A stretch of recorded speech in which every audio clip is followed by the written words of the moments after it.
Part of my life. I'm wealthier now. And my wealth is not just in the gold and silver I found. Just so many things about this hobby. The people, the recoveries. It's fantastic. A bad day metal detecting is better than a good day in the office. And there's no bad days. About 6.5 inches. That's the best signal I've had for today. Oh.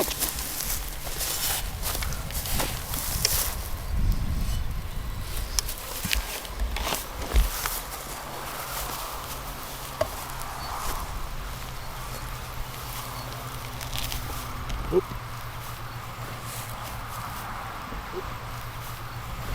1772. Doesn't get much better than that. I don't know that there's too many ways that you can interact with history like this. I mean, you're really on top of the footprints of the past. I mean, to go out there, dig down and flip something up that's been down there for 200 years, that's pretty impressive.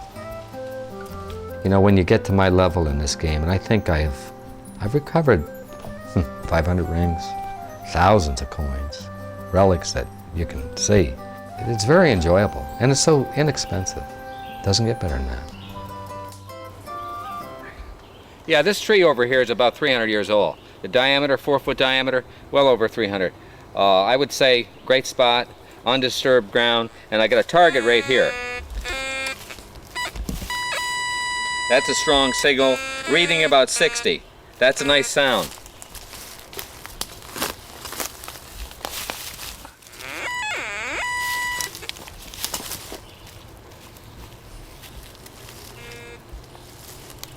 Pocket probe.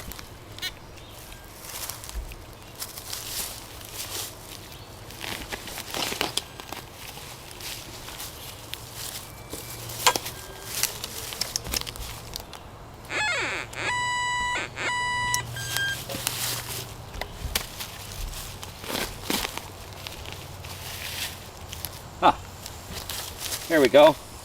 We've got a musket ball here. This is the large size, 69 caliber, British. So the British were here. Interesting story about these. The British fired a single musket ball, but typically the Americans fired two. One large, one small, called buck and ball. The main ball would go straight, the small one would go anyplace. And for this, the British considered them unsportsmanlike. Not bad. So we should be able to find some colonials in here, some coins. This is an 1898 bottle of liquor with a steel still intact. This is one of these interesting items you find while metal detecting a junk site. Very valuable.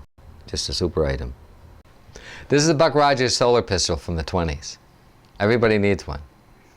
It's very collectible. This thing in this condition is worth about $100. So when you find one, put it in your bag, take it home, put a little extend on it to preserve it, and away you go to eBay. This is an 1860 U.S. belt plate. This is an exceptional item that you can find in parks today. This is what they call a bear paw belt plate. If you look at the reverse on this, you'll notice the two bear paws. Bear paw belt plate with the back intact like this. That's $500 or $600 item. Frustration is never, and never will be in my vocabulary. What's to get frustrated about? I think I'm on top of the world. I haven't worked since 1996. Frustration?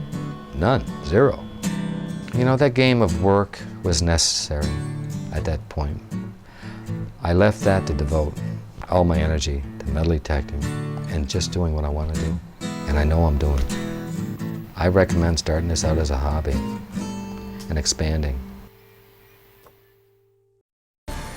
When we return, Bob will share about finding his cache of gold coins, and he'll give some secret tips on how to find your own treasure.